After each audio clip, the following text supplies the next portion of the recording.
Přijde nový pacient. Dále.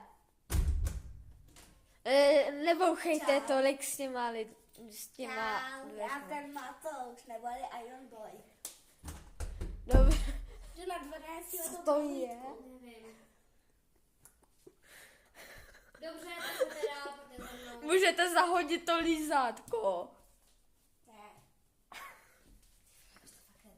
Dobře, Takže paní absolutně nechápu, co je to nechápu. Dobře, tak posaďte se.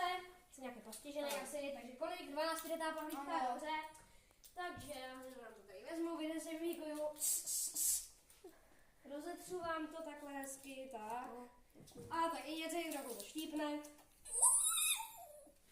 Můžete jít. Můžete jít, tak.